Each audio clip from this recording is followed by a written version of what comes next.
Well, good morning from Kingston, Ontario on this cold January day. It's probably around -10. I decided to get out anyways, embrace the gray and the cold. But on the way, I thought I'd spend a few minutes with you talking about my first 6 months on YouTube, what that's been like, what I've learned, and what's to come. Well, first of all, I've been a YouTube fan for years, more as someone who follows other people and watches videos. I guess what I liked out of YouTube was just either being entertained or getting information. So I think the hardest part of starting a YouTube channel, and I'll be clear on this is a hobby YouTube channel. There was never any intent of maybe making this blow up or being monetized from it. It's just something I wanted to do as sort of a creative retirement project, filling the gap of, when I used to work, to have some creative juices flowing and to provide some information, maybe record some pretty cool things that I am able to do and fortunate enough to do.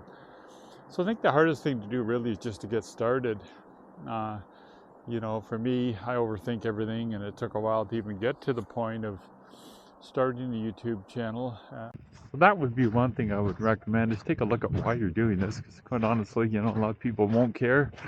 And you want to be clear on sort of what you want to achieve out of this. If you have bigger ambitions, obviously, that's cool. But again, if you're just going to be a hobbyist or whatever, kind of be clear on what you want to do and what you want to achieve out of this. And it'll help, I think, to, set up a clear focus for your channel and what you want to do. For me, that's still a bit undetermined because it's so new, mixing in cycling with hiking and some other general fitness. A bit too early yet, I think, to tell whether that's going to be something people would be interested in, or if, for example, they enjoy the cycling videos, they're just going to bypass anything else. In a few months, Darla will be back in there swimming, one of our favorite spots. And one thing made me think about was just in terms of another benefit to me of starting a YouTube channel was you need to keep looking for content of what you want to create to keep things moving.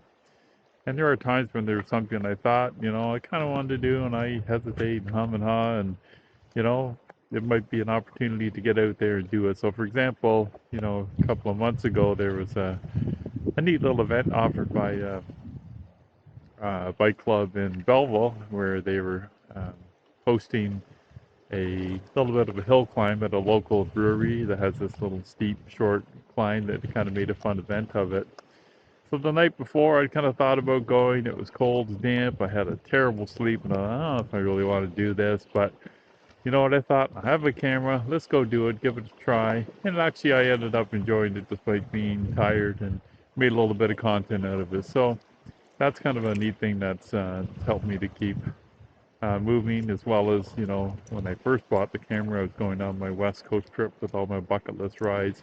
Another good motivator to create some content. So as I mentioned, to start editing, I began using the Insta360 mobile app. It's free, pretty intuitive, even for a beginner like me. When I got the PC, I was looking for something a bit more easy to use. I have big hands. I found working on the phone a bit awkward.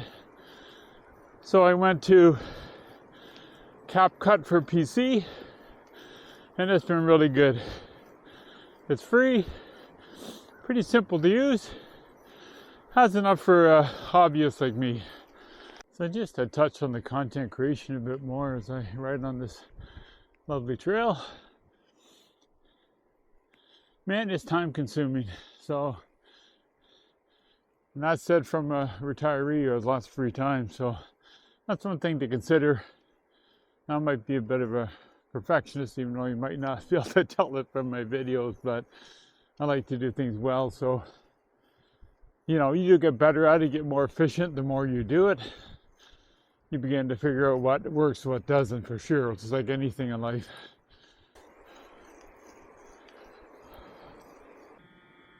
So what have the challenges been the first 6 months? I'd say without a doubt, it's just getting started, figuring stuff out, figuring the hardware, software, what you want to use. Now, if you're already well acquainted with that, that won't be a problem for you. I'd say the other thing would be just marketing, coming up with a name, and trying to reconcile that with me, who's a fairly private person. I don't love marketing. I don't love Instagram. Facebook I use, but it's not like something I have tons and tons of followers. So that's the other thing I would say is when you get started with any new hobby, you get pretty excited about it, and I filmed almost everything. So I mean, looking back, the videos that have done the best have been, I would say, the product reviews. You know, I've got some with like the Kona, the bike review, and the Garmin radar, like 3,000, 1,000 views, pretty good. Yeah, but they're well-known products, so I think where I'm getting the most hits from that is YouTube search, which makes sense when people search a well-known product.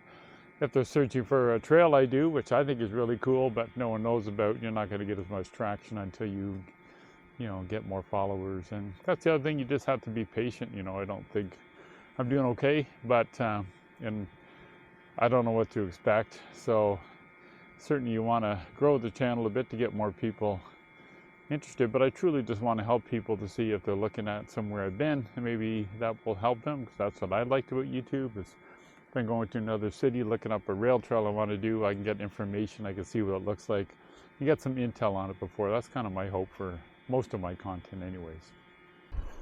Excuse the sniffles. Cold weather riding. So what have I enjoyed the most about YouTube and starting a YouTube channel? I'd say it's the process. You know, just creating, even if it's something simple that you enjoy, is kind of cool. Learning, you know, I spent a lot of time, if you want to judge it or not, sitting in cafes, working on my content. I like to do that in my free time. I guess I'm not alone. All the people with their laptops creating, there's something about cafes, for me anyways, that helped me creatively. So the process has been fun.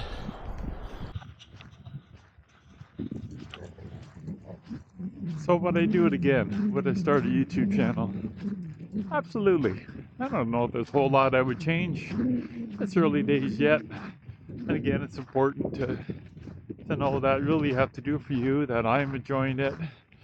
And, you know, if I shut the channel down for whatever reason, no one's really going to care. So in the long run, unless you're a very big channel, I think that's important to keep in the back of your mind. So what are my final thoughts on the first 6 months, and I guess starting a YouTube channel in general is, and I've mentioned it kind of ad nauseum, is really, know why you want to do it, be okay with it, enjoy the process, because most people are going to go into this to fulfill some sort of need, whether it's a creative need or attention, or potentially they want to monetize the channel.